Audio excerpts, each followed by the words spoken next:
छोड़ के साथ हमर चल जइबू, जाके जान तू बदल जइबू। छोड़ के साथ हमर चल जइबू, जाके जान तू बदल जइबू।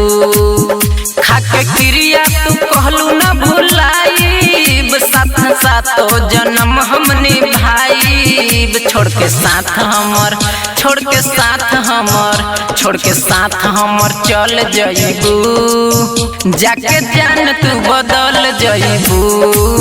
छोड़ के साथ हमर चल जइबू, जाके जान तू बदल जइबू।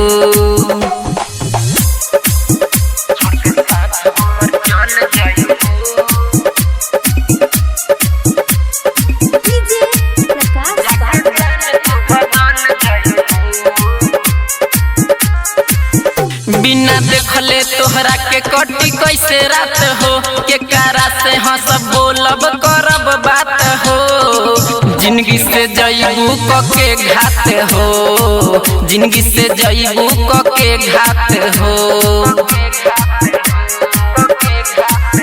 बिना देखले तोहरा के कटी कैसे रात हो, के कारा से हंसम बोलब करब बात हो। जिंदगी से जइबू कके घात हो, जिंदगी से जइबू कके घात हो।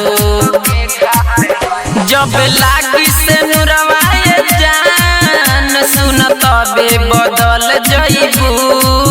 छोड़ के साथ हमर, छोड़ के साथ हमर, छोड़ के साथ हमर चल जइबू, जाके जान तू बदल जइबू। छोड़ के साथ हमर चल जइबू, जाके जान तू बदल जइबू।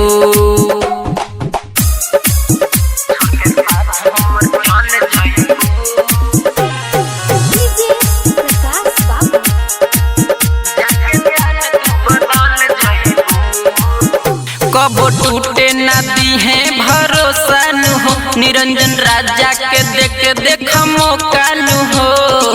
दिलवा में जगह बयानो खानु हो, दिलवा में जगह बयानो खानु हो। कबो टूटे ना दी है भरोसा नु हो, निरंजन राजा के देख मौका नु हो। दिलवा में जगह बयानो खानु हो, दिलवा में जगह बयानो खानु हो। राइटर गोलू कहे बड़ी पछतइबू, जब पियावा के घर अपना जइबू। छोड़ के साथ हमर, छोड़ के साथ हमर, छोड़ के साथ हमर चल जइबू, जाके जान तू बदल जइबू। छोड़ के साथ हमर चल जइबू, जाके जान तू बदल जइबू। चल जइबू का recording by KCP music Dhaka.